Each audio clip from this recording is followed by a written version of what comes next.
আচ্ছা, তোমাদের যদি বলি আজকে একটু পাঞ্জাবি স্টাইল মাটন কারি হয়ে যাক, কেমন হয় তাহলে? আজকে তোমাদের কাছে সেই রেসিপিটা নিয়েই চলে এসেছি। তো চলো সেটা দেখে নিই। তার জন্য এখানে মাটন কারিতে প্রথমে নুন, তারপরে দিয়ে দেবো হলুদ গুঁড়ো, তারপরে এখানে দিয়ে দেবো লঙ্কার গুঁড়ো, তারপর এর মধ্যে দিয়ে দেবো সর্ষের তেল। এই চারটে উপকরণ নিয়ে খুব ভালোভাবে এই মাটনটাকে ম্যারিনেট করে 1 ঘন্টার মতো রেখে দেব।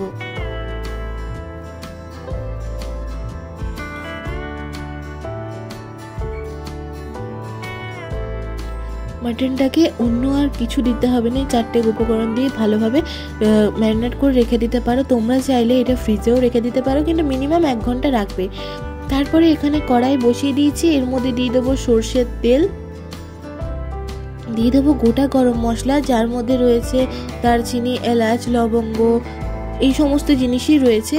তো সেগুলো আমরা দিয়ে দেব, লং, সেগুলো দিয়ে দিলাম সমস্ত কিছু একসাথে।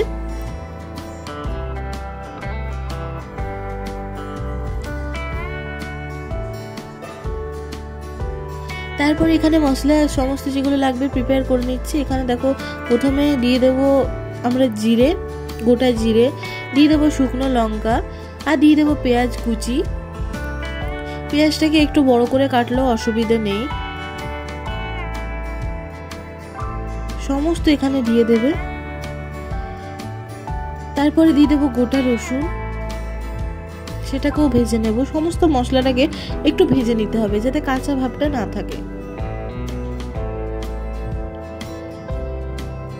এই রেসিপিটা আমিও প্রথমবার ট্রাই করেছিলাম, সত্যি বলছি অসাধারণ হয়েছে। তারপরে এর মধ্যে দিয়ে দেবো আদা, দিয়ে দেবো টমেটো,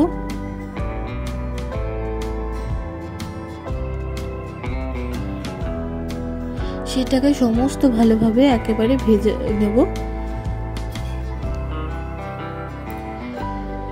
এটা ভাজা হয়ে গেছে, এটাকে আমরা এবার ঠান্ডা করে নেব গ্যাসটাকে অফ করে। সমস্তটাকে এবার মিক্সার গ্রাইন্ডারে দিয়ে খুব ভালোভাবে একটা পেস্ট তৈরি করে নেব। তারপরে কড়াইয়ের মধ্যে আবারও দিয়ে দেবো সর্ষের তেল,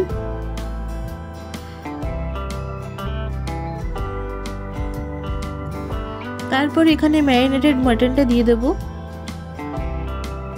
আমার ভিডিও ভালো লেগে থাকলে চ্যানেলটাকে সাবস্ক্রাইব করে যাবে, বন্ধুদের সাথে শেয়ার করতে ভুলবে না ভিডিওগুলো। আমি চেষ্টা করি যতটা সম্ভব তোমাদের কাছে রেসিপিগুলো সহজ করে তুলে ধরার। তো দেখতেই পাচ্ছ এটাকে খুব ভালোভাবে এবার আমরা একটু কষিয়ে নেব।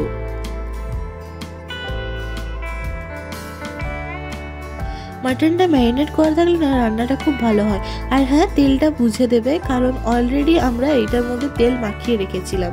আর যদি মাটন একটু চর্বিওয়ালা হয় তাহলে তো তেলটা কম দিলেই হবে, বেশি লাগবে না, অটোমেটিক তেল ছেড়ে যায়। এটাতে খুব বেশি চর্বি ছিল না, কিন্তু তাও দেখো অনেকখানি তেল বেরিয়ে এসছে।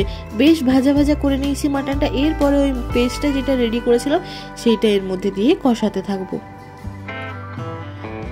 এটা অন্যান্য মাটন কারি থেকে ভিন্ন হয়, তবে স্বাদে অসাধারণ হয়। সত্যি স্বাদটা মানে অতুলনীয় ছিল, খুব ভালো হয়েছিল। খুব ভালোভাবে এভাবে মশলাটাকে কষিয়ে নেব। কিছু রান্না দেখবে না হাতে একটু সময় নিয়ে করলে কিন্তু ভালো হয়, তাই না?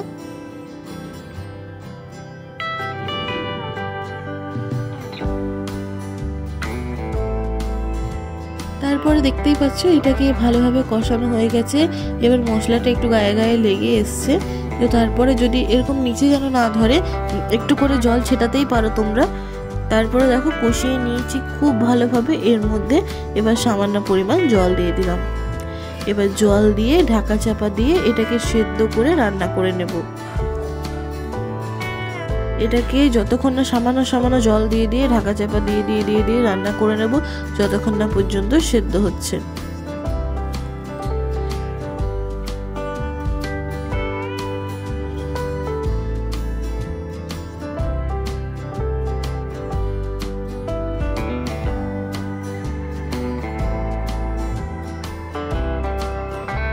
তারপরে এর মধ্যে দিয়ে দেবো গরম মশলা গুঁড়ো। তারপরে এটাকে সেদ্ধ হতে দিয়ে দেবো। এইসব রেসিপি না মানে এই যে পাঞ্জাবি স্টাইলটা, এটা তোমরা তার সাথে নানের সাথে নিশ্চয়ই ট্রাই করতে পারো।